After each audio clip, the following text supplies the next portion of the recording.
Hello student, welcome to the math solver. तो चलिए आज सॉल्व करते हैं प्रश्नावली 3.1 को। तो पहला क्वेश्चन है, निम्न समस्याओं और रैखिक समीकरणों के युग्म बनाइए और उनके ग्राफी विधि से हल ज्ञात कीजिए। यानी जो हमारा क्वेश्चन गिवन है उसका पहले हमें रैखिक समीकरण बनाना है, उसके बाद ग्राफिक विधि से हल ज्ञात करना है।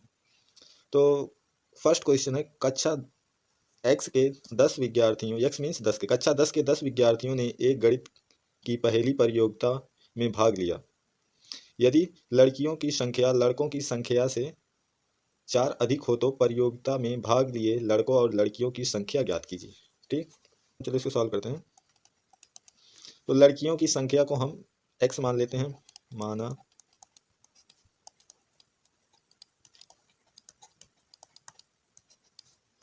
माना लड़कियों की संख्या है x और लड़कों की संख्या को y मान लेते हैं।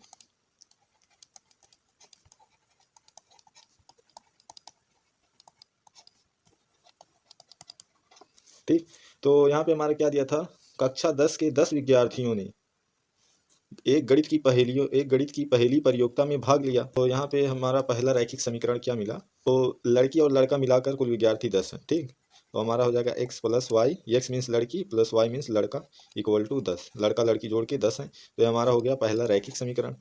दिया है लड़कियों की संख्या लड़कों की संख्या से 4 अधिक है। अगर हम लड़की की संख्या में से -4 कर दें तो हमारा y के लड़कों की संख्या के बराबर हो जाएगा। तो x minus 4 equal to Y, यानी लड़कियों की संख्या लड़कों की संख्या से 4 अधिक थी तो उसमें से हमने 4 माइनस कर दिया तो लड़कों की संख्या के बराबर हो गई। तो इसको सिंप्लीफाई करेंगे तो ये हो जाएगा y को इधर लाएंगे, 4 को उधर ले जाएंगे तो हो जाएगा x minus Y equal to 4। ये हमारा हो गया दूसरा रैखिक समीकरण। अब हमें इसे ग्राफी विधि से हल करना था, तो इसको पहले सॉल्व करते हैं। तो इक्वेशन नंबर फर्स्ट यानी समीकरण नंबर फर्स्ट में x इक्वल टू 0 ले लेते हैं तो y इक्वल टू हमें क्या मिलेगा 10, और जब y इक्वल टू 0 ले लेंगे तो x की वैल्यू क्या मिलेगी 10। फिर समीकरण नंबर 2 में x इक्वल टू 0 ले लेंगे तो y की वैल्यू क्या मिलेगी -4, और समीकरण नंबर 2 में जब हम y की वैल्यू 0 ले लेंगे तो x इक्वल टू क्या मिलेगा 4। तो इसका जो हमारा ग्राफ बनेगा, चलिए ग्राफ बनाते हैं। तो इसका जो हमारा ग्राफ बनेगा वो ऐसे बनेगा।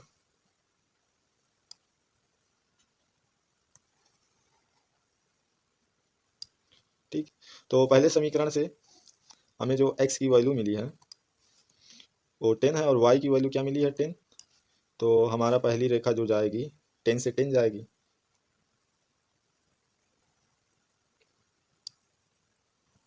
और दूसरी रेखा क्या है, दूसरे समीकरण से x की वैल्यू 4 मिली और y की वैल्यू -4 मिली। दूसरी रेखा -4 यहाँ आएगा और +4 यहाँ से। ये हमारा ग्राफ बना। इस समीकरण, ये दोनों समीकरण का जो ग्राफ था वो ये बना। तो यहाँ है वैल्यू 10 और यहाँ है कितना थी 10, ये भी 10 है, और यहाँ है -4 और यहाँ है 4। ठीक, और इसको हम O मान लेते हैं, इसको मान लेते हैं A। तो A हमारा क्या है 0 से 10, 0, 10, और इसको मान लेते हैं B। तो B हमारा क्या है 10, 0, और इसको मान लेते हैं C। तो C हमारा क्या है 4, 0, और D हमारा होगा 0, -4। ये हो जाएगा हमारा E, यानी हमें ए वाला पॉइंट ज्ञात करना है। ठीक, तो ए वाले पॉइंट पे जो हमें x और y की वैल्यू मिलेगी वही लड़कों और लड़कियों की संख्या होगी। ठीक, तो चलिए देखते हैं कैसे ज्ञात करते हैं। तो हमारा पहला समीकरण था x plus Y equal to 10 और दूसरा समीकरण था x minus Y equal to 4। तो समीकरण 1 और समीकरण 2 को एक दूसरे से जोड़ेंगे तो हो जाएगा x plus Y equal to 10 और दूसरा समीकरण x minus Y equal to 4। तो इसको जब हम जोड़ेंगे तो हो जाएगा x प्लस एक्स हो जाएगा 2x, और plus Y minus Y cancel, और ये हो जाएगा 10 और 4 हो जाएगा 14। तो इससे हमें x की वैल्यू क्या मिली 14/2 इक्वल टू 7। तो x की वैल्यू हमें मिली x इक्वल टू 7, यानी लड़कियों की संख्या 7 है। अब x की वैल्यू हम समीकरण 1 या 2 में रखेंगे तो हमें y की वैल्यू मिल जाएगी। तो x की वैल्यू समीकरण 1 में रखेंगे, x की वैल्यू 7 है और प्लस वाई इक्वल टू 10। तो 7 उधर जाएगा तो माइनस में हो जाएगा, तो y इक्वल टू क्या मिलेगा 10 माइनस 7 3। तो लड़कों की संख्या हमें मिली 3 और लड़कियों की संख्या मिली 7। तो हमारा जो ई पॉइंट था इसकी वैल्यू क्या मिली 7, 3। ठीक, तो ऐसे ग्राफिकी मेथड से इसे सॉल्व करना है। लड़कों और लड़कियों की संख्या ज्ञात करना थी, तो हमें मिल गई लड़कों और लड़कियों की संख्या। तो इसका आंसर मिला लड़कियों की संख्या 7 है और लड़कों की संख्या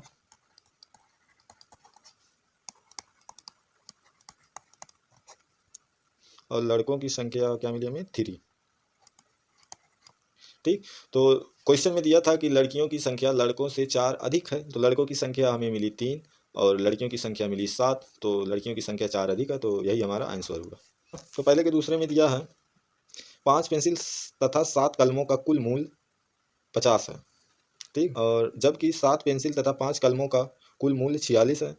एक पेंसिल का मूल्य तथा एक कलम का मूल्य ज्ञात कीजिए। ठीक। तो हम मान लेंगे पेंसिल का मूल्य इक्वल टू x है।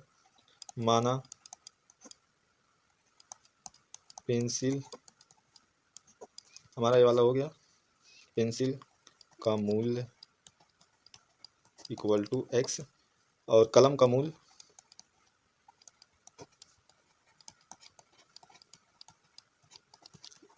हमने y मान लिया। ठीक। तो क्वेश्चन में क्या दिया था, 5 पेंसिल तथा 7 कलमों का मूल्य 50 है, तो 5 पेंसिल यानी 5x प्लस 7 कलम यानी 7y का मूल्य कितना है, 50।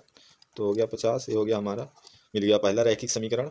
अब दूसरा क्या था, जबकि 7 पेंसिल यानी पेंसिल की मूल्य हमें क्या लिया था x, तो हो जाएगा 7x प्लस 5 कलमों हो जाएगा 5y का मूल्य कितना है 46, ये हमें मिल गया दूसरा समीकरण। ठीक। अब ये दोनों समीकरणों का यूज करके हम ग्राफ बनाएंगे और फिर ग्राफ विधि के द्वारा हम सॉल्व करेंगे कि पेंसिल और कलम का मूल्य क्या है।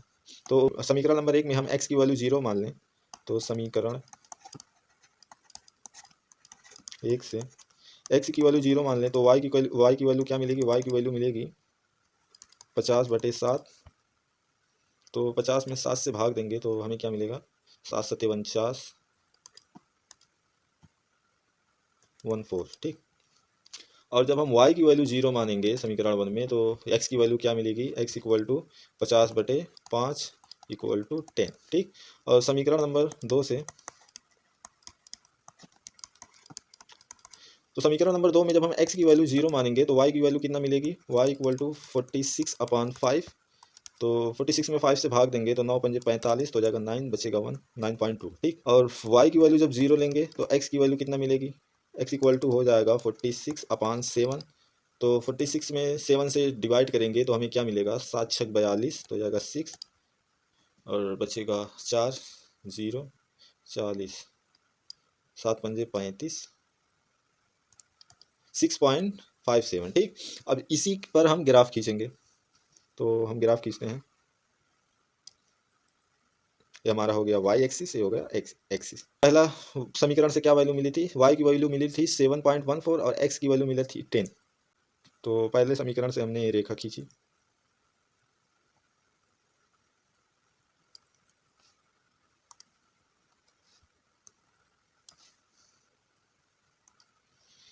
और दूसरे समीकरण में क्या था, दूसरे समीकरण से हमें y की वैल्यू मिली थी 9.5 और x की वैल्यू मिली थी 6.57। तो यहाँ मान लेते हैं 9.5 हो जाएगा हमारा और यहाँ हो जाएगा 6.57। ठीक। तो ये हो जाएगा हमारा 10 और ये हो जाएगा हमारा 7.14 और ये हो जाएगा हमारा 9.2 और ये हो जाएगा हमारा 6.57। तो इसको हम ओ मान लेते हैं और ये हो जाएगा हमारा ए की वैल्यू कितना है 0,7.14 और ये हो जाएगा हमारा बी की वैल्यू कितना है 10,0 और ये हो जाएगा हमारा सी की वैल्यू कितना है 0,9.2 और ये हो जाएगा हमारा डी की वैल्यू कितना है 0,6.57 ABCD और ये हो गया हमारा ई। ठीक। तो हमें ई की वैल्यू फाइंड करना है कि ई की वैल्यू क्या मिलेगी, और जो ई की वैल्यू मिलेगी तो उससे हमें पेंसिल और कलम का जो मूल्य था वो मिल जाएगा। ठीक। तो हमारा समीकरण नंबर 1 और 2, तो समीकरण 1 में हम 7 से मल्टीप्लाई करेंगे और समीकरण 2 में हम 5 से मल्टीप्लाई करेंगे। समीकरण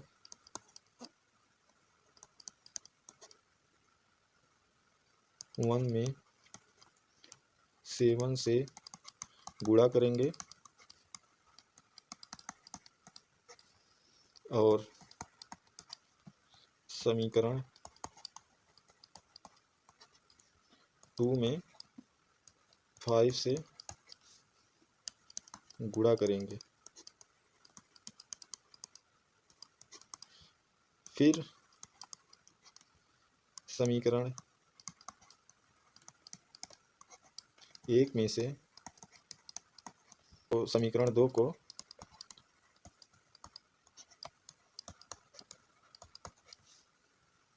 घटाएंगे। तो हमारा समीकरण 1 था 5x + 7y = 50।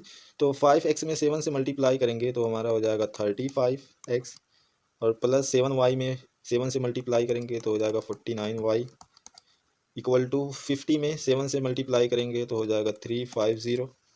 अब इसी तरह दूसरे समीकरण में 5 से मल्टीप्लाई करेंगे तो समीकरण 2 में जब 5 से मल्टीप्लाई करेंगे तो 5 × 7 हो जाएगा 35x, प्लस 5 × 5 तो हो जाएगा 25y = और हमारा क्या था 46 में 5 से मल्टीप्लाई करेंगे तो ये हो जाएगा 230। अब इसको माइनस कर देंगे तो हो जाएगा माइनस माइनस माइनस। ठीक, तो इसको जब हम माइनस करेंगे तो हमारा 35x कैंसिल हो जाएगा और 49y - 25y, तो ये हमारा हो जाएगा 24y, और 350 - 230 तो हो जाएगा 120। तो y = हमें मिलेगा 120/20 = 5। तो y की वैल्यू हमें मिली 5। तो y की वैल्यू अब हम समीकरण नंबर 1 में रखते हैं। तो समीकरण नंबर 1 था 5x + 7y, तो y की वैल्यू हमें मिली 5, तो 5 रख देंगे = 50। तो अब x के लिए सॉल्व करेंगे इसको, तो 7 × 5 = 35 और इधर ले आएंगे तो -35 हो जाएगा। तो 5x = 50 - 35, तो x = हो जाएगा 50 - 35 विच = 15। तो x = हो जाएगा 15/5 = 3। ठीक, तो हमें e की वैल्यू क्या मिली 3,5। पेंसिल की वैल्यू x माना था, तो पेंसिल का मूल हमें मिला, एक पेंसिल का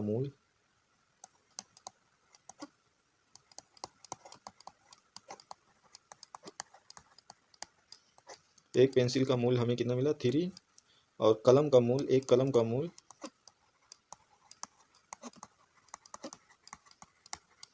मिला हमें 5। तो ये हमारा हो गया आंसर। एक कलम की कीमत हमें मिली 5 और पेंसिल की कीमत मिली हमें 3।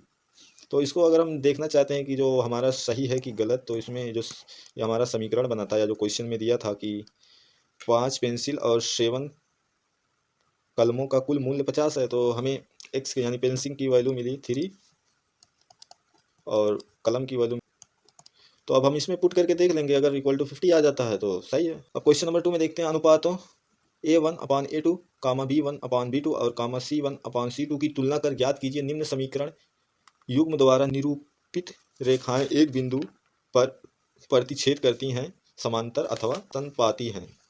ठीक, तो क्वेश्चन नंबर 2 का फर्स्ट पार्ट है,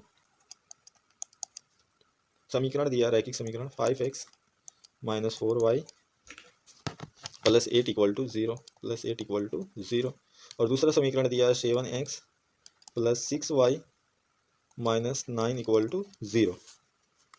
ठीक, तो हमारा जो रैखिक समीकरण होता है, समान रैखिक समीकरण, वो होता है a1x + b1y + c1 = 0। तो समीकरण नंबर फर्स्ट से जब हम इसको कंपेयर करेंगे तो हमें a की वैल्यू क्या मिलेगी, a1 की वैल्यू मिलेगी 5 और b1 की वैल्यू मिलेगी -4 और c1 की वैल्यू मिलेगी 8।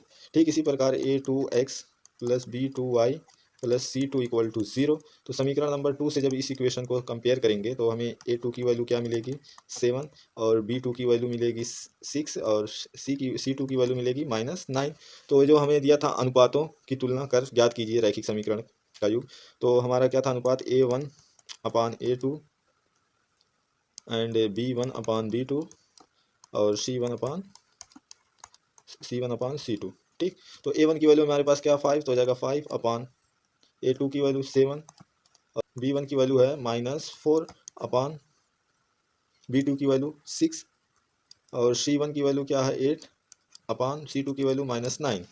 A1/A2 नॉट इक्वल टू है B1/B2, चूँकि 5/7 नॉट इक्वल टू -4/6, यानी हमारा 5/7 -4/6 के बराबर नहीं है, इसीलिए A1/A2 not equal to B1/B2। तो इससे हमें क्या मिला, यहाँ पे देखो टेबल दिया था, तो टेबल में दिया है अगर A1/A2 not equal to B1/B2 तो हमें क्या मिलेगा, प्रतिच्छेद करती हुई रेखाएं। तो हमने अनुपातों की गणना की और हमें मिला A1/A2 not equal to B1/B2। इसका अर्थ है कि रेखाएं एक दूसरे को एक बिंदु पर प्रतिच्छेद करती हैं। तो इसका आंसर हमें क्या मिला, रेखाएं एक दूसरे को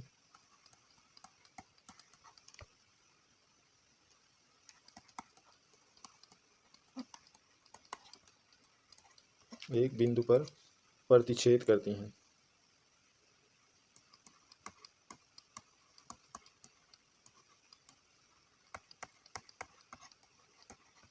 ठीक, तो इसका हमें ए मिला। प्रतिच्छेद मीन्स एक दूसरे को काटती हैं, जैसे हमने ग्राफ बनाया था तो वैल्यू फाइंड करते थे जहाँ पे एक दूसरे को काटती थी, वही यानी रेखाएं एक दूसरे को एक बिंदु पर प्रतिच्छेद करती हैं यानी काटती हैं, जिसको इंग्लिश में बोलते हैं इंटरसेक्ट करती हैं। ठीक, तो ये हमारा आंसर मिला। ठीक, इसी प्रकार और जो पार्ट हैं 2 के वो ऐसे ही हैं, एक दो और मैं कर देता हूँ, बाकी आप लोग कर देना। क्वेश्चन नंबर थर्ड में दूसरे के थर्ड में दिया है 6x-3y 6x-3y + 10 = 0, और दूसरा समीकरण दिया है 2x - y + 9 = 0।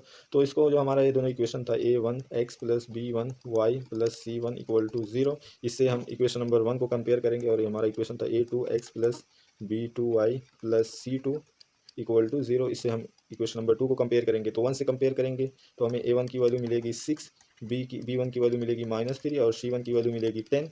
दूसरे से दूसरा इक्वेशन कंपेयर करेंगे तो A2 की वैल्यु मिलेगी 2 और B2 की वैल्यू मिलेगी हमें -1, C2 की वैल्यू मिलेगी 9। तो अब इसके अनुपातों की गणना करते हैं। तो A1/A2 और B1/B2 और C1/C2, तो सभी की वैल्यू रख देंगे। तो A1 की वैल्यू है 6 और A2 की वैल्यू कितना है 2, तो ये हो जाएगा 3, और हमें क्या मिला A1/A2 = 3, और B1 की वैल्यू है हमारे पास -3, तो जाएगा -3। B2 की वैल्यू है -1, तो माइनस प्लस हो जाएगा और हो जाएगा =3, और C2 की वैल्यू क्या है, C1 की वैल्यू है 10, C2 की वैल्यु है 9। तो हमारा A1/A2 और B1/B2 इक्वल है, तो ये हो जाएगा हमारा A1/A2, क्योंकि दोनों ही 3 है, = B1/B2, बट हमारा C1/C2 not equal to C1/C2, क्योंकि 3 = 10/9 नहीं हो सकता। ठीक, तो अब देखते हैं इसका टेबल में क्या दिया है। ये टेबल जो मैं देख रहा हूँ ये आपकी बुक में दिया हुआ है। तो टेबल में दिया है A1/A2 = B1/B2 but not equal to C1/C2, यानी ये दिया है। तब समांतर रेखाएं, ठीक, तो इसका आंसर हमें क्या मिला, समांतर रेखा, यानी इसका कोई हल नहीं मिलेगा। तो इसका आंसर हमें मिला समांतर रेखाएं। ठीक, ये हमें आंसर, तो ऐसे ही इसको सॉल्व करना है। तो मैं क्वेश्चन नंबर थर्ड करता हूँ। मैंने दूसरे का पहला तीसरा कर दिया, और ये वाला आप लोग करके कमेंट बॉक्स में आंसर बताइए। तो क्वेश्चन नंबर थर्ड है अनुपातों A1/A2, B1/B2 और C1/C2 की तुलना कर ज्ञात कीजिए कि निम्न रैखिक समीकरणों के युग्म संगत या असंगत हैं, यानी इसको बोलते हैं कंसिस्टेंट या इनकंसिस्टेंट, यानी इनके सोल्यूशन मिलेंगे कि नहीं मिलेंगे। ठीक, ये जो समीकरण दिया इसका हल मिलेगा कि नहीं मिलेगा। तो थर्ड का फर्स्ट क्या दिया, 3x + 2y = 5, और दूसरा इक्वेशन दिया है 2x - 3y = 7।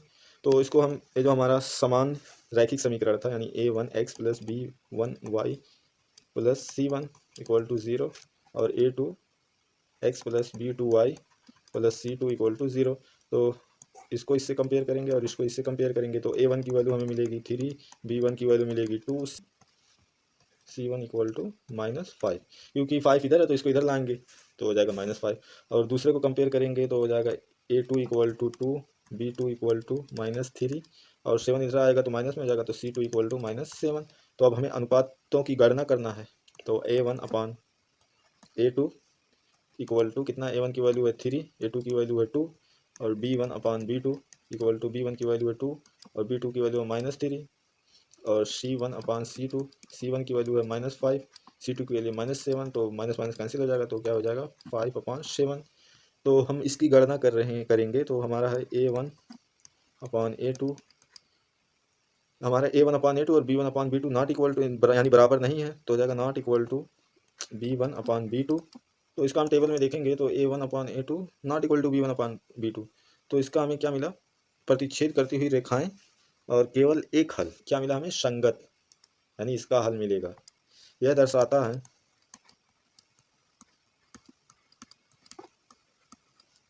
कि रेखाएं प्रतिच्छेद करती हैं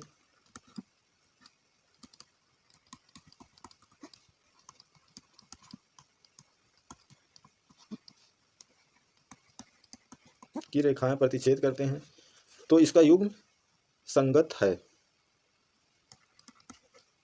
तो इसका युग्म संगत होगा क्योंकि की रेखाएं एक बिंदु पर प्रतिच्छेद करती हैं।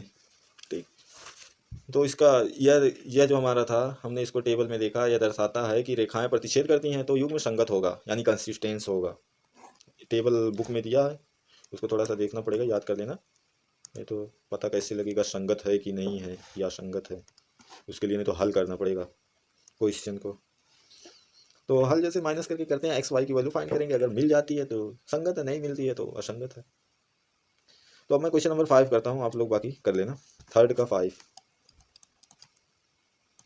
4/3x + 2y = 8 तो 8 को इधर लाएंगे तो जाएगा -8 = 0 और हो जाएगा हमारा समांतर रैखिक समीकरण A1x + B1y + C1 = 0। तो इन दोनों को कंपेयर करेंगे तो A1 की वैल्यू हमें मिलेगी 4/3, B1 की वैल्यू मिलेगी 2, C1 की वैल्यू मिलेगी -8 और दूसरा समीकरण क्या दिया है 2x + 3y = 12। तो हमारा जो समान रैखिक समीकरण होता है A2x + B2y + C2 = 0। तो इसको कंपेयर करेंगे तो A2 = हो जाएगा 2 और B2 = हो जाएगा 3 और C2 = हो जाएगा -12। तो अब हम अनुपातों की गणना करेंगे तो अनुपातों की गणना हो जाएगा A1/A2 = हमें क्या मिलेगा, A1 की वैल्यू कितना है 4/3/2।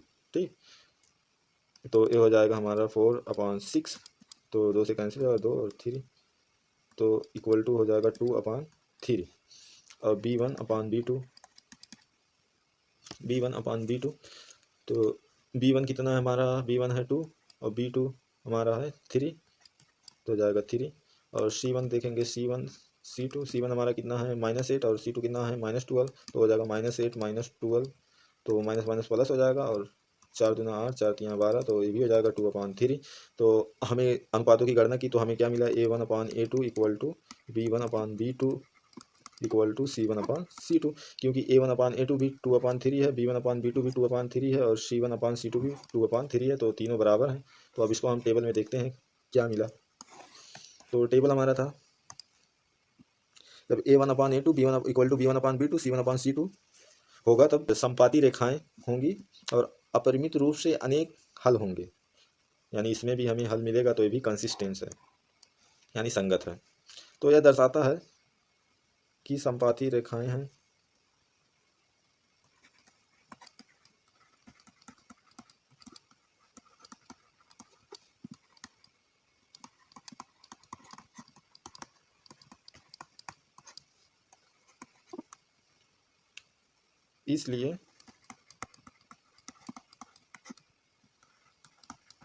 इसलिए इसका युग्म संगत है,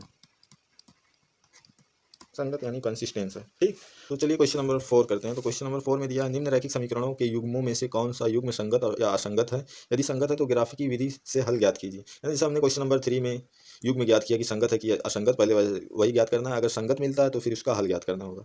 ठीक, तो चलिए क्वेश्चन नंबर 4 के फर्स्ट करते हैं। तो 4 का फर्स्ट दिया है x + y = 5 और दूसरा इक्वेशन दिया है 2x + 2y = 10। ठीक, तो हमें A1 की वैल्यू क्या मिली 1, B1 की वैल्यू क्या मिली 1 और C1 की वैल्यू मिली -5 और दूसरे इक्वेशन से A2 की वैल्यू मिली 2, B2 की वैल्यू मिली 2 और C2 की वैल्यू मिली -10।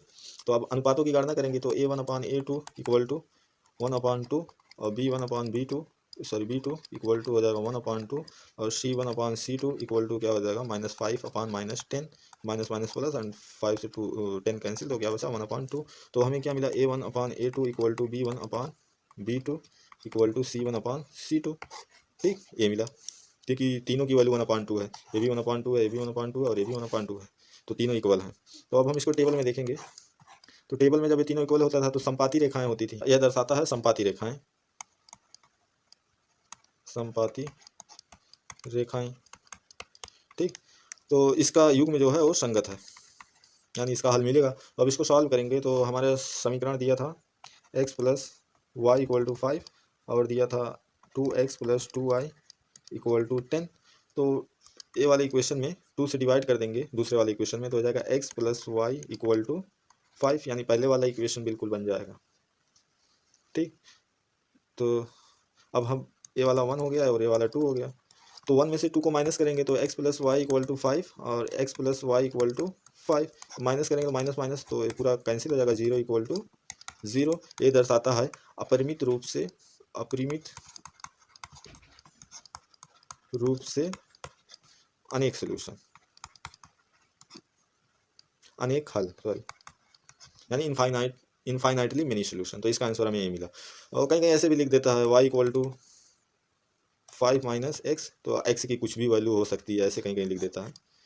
बस कैसे भी सॉल्व करो आंसर मैच होना चाहिए। तो इसका हमें क्या मिला, अपरिमित रूप से अनेक सॉल्यूशन। चौथे का चौथा पार्ट क्या दिया, 2x minus 2y minus 2 equal to 0 और दूसरा इक्वेशन दिया 2x minus 4y minus 5 equal to 0। तो a1 की वैल्यू हमें क्या मिली 2, b1 की वैल्यू क्या मिली -2, c1 की वैल्यू मिली -2 और a2 की वैल्यू हमें क्या मिली 2, सॉरी ये है 4, a2 की वैल्यू हमें क्या मिली 4 और b2 की वैल्यू क्या मिली -4 और C2 की वैल्यू क्या मिली -5। तो अब हम अनुपातों की गणना करेंगे तो A1/A2 इक्वल टू क्या हो जाएगा 2/4 इक्वल टू 1/2 और B1/B2 करेंगे तो B1 की वैल्यू -2/4 -4 तो माइनस माइनस कैंसिल मिलेगा 1/2 और C1/C2 -2/-5 तो माइनस माइनस कैंसिल बचेगा 2/5। तो हमें क्या मिला A1/A2 equal to B1/B2 but not equal to C1/C2। ठीक, अब यह देखते हैं टेबल से क्या दर्शाता है। समांतर रेखा है यानी कोई हल नहीं, यानी ये असंगत है। तो यह क्या दर्शाता है हमारा, समांतर रेखाएं, और इसका युग्म होगा, इसलिए इसका युग्म होगा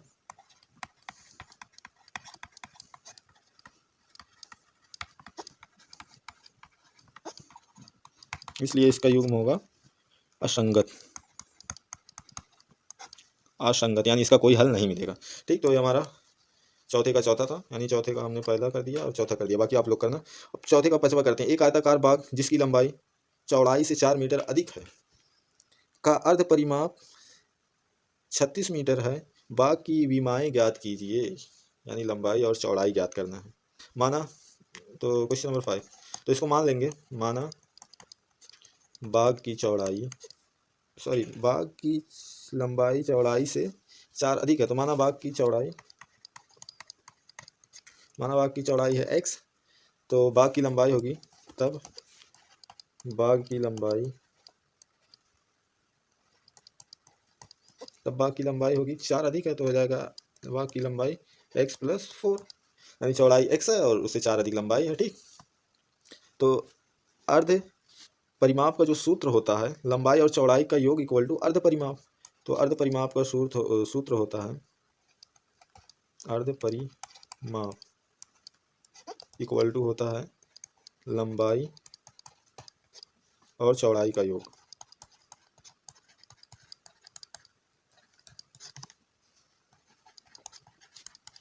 ठीक, तो अर्ध परिमाप हमें क्वेश्चन में दिया है 36 मीटर, तो हो जाएगा अर्ध परिमाप 36, चौड़ाई हमने माना था x प्लस लंबाई हमने क्या माना था x प्लस 4। ठीक, तो अब हम इसे x के लिए सॉल्व करेंगे तो हो जाएगा 2x प्लस 4 इक्वल टू 36, तो 4 को इधर लाएंगे तो हो जाएगा 2x equal to 36 minus 4 equal to से 36 में से -4 जाएगा तो क्या हो जाएगा 32, तो हो जाएगा x equal to 32/2 which is equal to 16। ठीक, तो हमें बाग की चौड़ाई क्या मिली 16, तो बाग की चौड़ाई 16 मीटर है। ठीक, इसलिए तो हमारा क्या हो जाएगा 16 + 4 20, इसलिए बाग की लंबाई 20 मीटर होगी। तो हमें इसमें क्या ज्ञात करना था, बीमाएँ ज्ञात करनी थी। तो बाग की चौड़ाई हमें कितना मिली 16 मीटर और बाग की लंबाई कितना मिली 20 मीटर। तो इसका यही आंसर था। क्वेश्चन नंबर 6 में दिया है एक रैखिक समीकरण 2x + 3y - 8 = 0 दी गई है। तो चारों में से एक ऐसी और रैखिक समीकरण लीजिए ताकि प्राप्त युग्मों का ज्यामिति निरूपण जैसा हो। प्रतिच्छेद करती रेखाएं, यानी एक समीकरण ये दिया है, एक समीकरण हमें मानना है कि जिससे हमें इसका युग्म क्या मिले, संगत मिले और प्रतिच्छेद करती रेखाएं मिले। 6 का पहला प्रतिच्छेद करती रेखाएं कब बनेगी, तो एक इक्वेशन दिया 2x + 3y - 8 = 0। ठीक, तो a1 की वैल्यू क्या दी है 2 और b1 की वैल्यू दी है 3, c1 की वैल्यू दी है -8। ठीक, एक ऐसा समीकरण मानना है जो हमें a1/a2 not equal to b1/b2 दे। तो हम इसको कुछ भी मान सकते हैं, तो मान लेते हैं 3x + 2y - 7, ये हमने दूसरा इक्वेशन मान लिया। यहाँ पे जैसे लिखा था कि रैखिक समीकरण लिखिए, तो ये मान लिया। तो a2 की वैल्यू हमारी हो जाएगी 3, b2 की वैल्यू 2, c2 की वैल्यू -7। तो अब हम अनुपात की गणना करेंगे। a1/a2 इक्वल टू क्या है 2/3, b1/b2 इक्वल टू क्या है 3/2, c1/c2 इक्वल टू क्या, माइनस माइनस प्लस हो जाएगा तो हो जाएगा 8/7। तो यहाँ पे हमें क्या मिला a1/a2 not equal to b1/b2। तो यही हमें देखना था। तो इसके लिए हमारा ये वाला समीकरण है, तो ये हमारा आंसर होगा। तो ये क्या दर्शाता है, प्रतिच्छेद करती रेखाएं।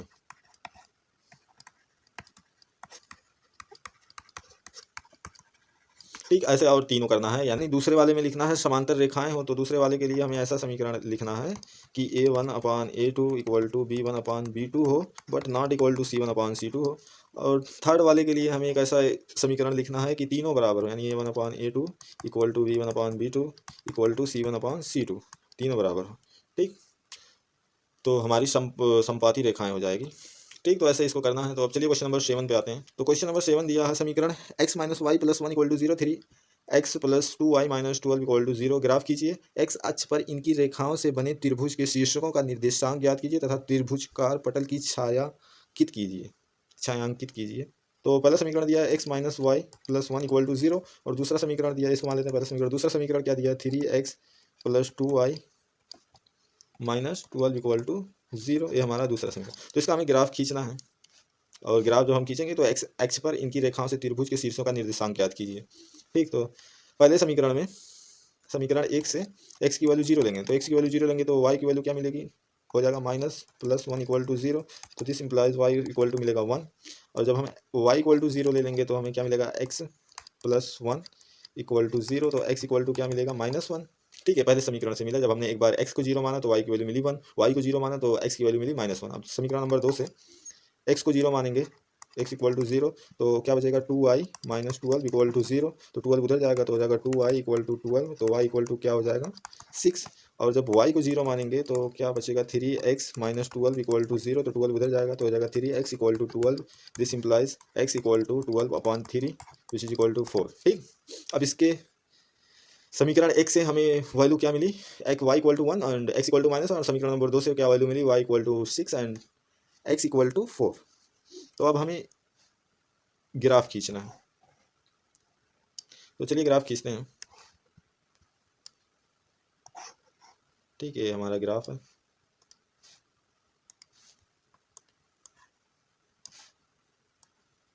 तो कुछ -1 से 1 जा रही थी, यानी x अक्ष पर -1 और y पे +1।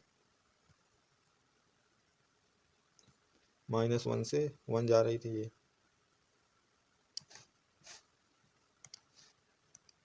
ये हमारी इक्वेशन फर्स्ट से जो रेखा बनी थी वो। और दूसरा क्या था, y इक्वल टू, दूसरे इक्वेशन से मिला था y = 6 और x = 4। तो y = 6 मान लेते हैं यहाँ है और x = 4। ठीक, यहाँ मान लेते हैं।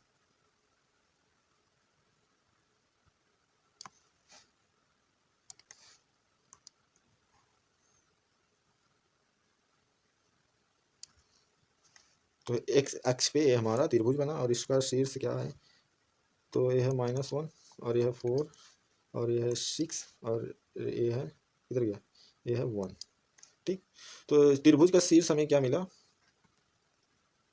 इसको मान लेते हैं ए, तो ए क्या मिला हमारा -1 से 0, और इसको मान लेते हैं बी, बी क्या मिला हमारा 4, 0, और इसको हम मान लेते हैं सी।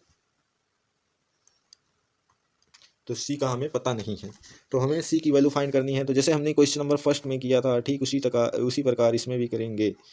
तो हमारा पहला समीकरण क्या दिया था, x - y + 1 3x। तो पहले समीकरण में 3 से मल्टीप्लाई कर देंगे तो हो जाएगा 3x - 3y + 3 = 0। अब दूसरे समीकरण से माइनस कर देंगे तो हो जाएगा 3x + 2y - 12 = 0। तो माइनस करेंगे तो माइनस माइनस हो जाएगा प्लस, तो हमारा क्या हो जाएगा माइनस प्लस कैंसिल, और माइनस में ये भी माइनस में तो हो जाएगा 5y, और ये हो जाएगा प्लस में, ये भी प्लस में तो हो जाएगा 15, तो हो जाएगा +15 = 0, और ये हमारा था माइनस। ठीक, तो इसको सॉल्व करेंगे तो y = क्या मिलेगा 3, तो y = 3 मिला। तो अब ये वाले समीकरण में हम y की जगह पे 3 रख देंगे तो हो जाएगा x - 3 + 1 = 0। तो x की वैल्यू क्या मिलेगी, x = 3 - 1 = 2। ठीक, तो हमें सी की वैल्यू, सी बिंदु की वैल्यू यानी इसके क्या मिला 2, 3, तो हमें ए मिला। तो हमें त्रिभुज का शीर्ष मिला,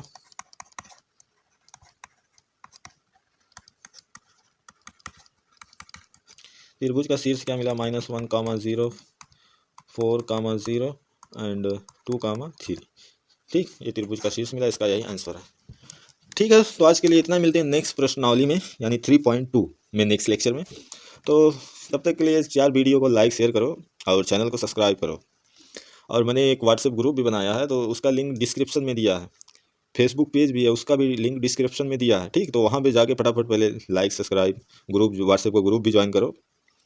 और अगर आप ज्वाइन किए रहोगे तो मेरी जो अगली वीडियो आएगी वो आप लोगों तक पहुँच जाएगी। ठीक, तो ठीक है, मिलते हैं नेक्स्ट वीडियो में। और मैं पूरे प्रश्नावली पे वीडियो बनाऊंगा 1 बाय 1, और कोशिश करूंगा जितना क्वेश्चन हो सके मैं सॉल्व करूं खुद ही। ठीक, तो चलिए मिलते हैं नेक्स्ट लेक्चर में अगली प्रश्नावली को लेकर।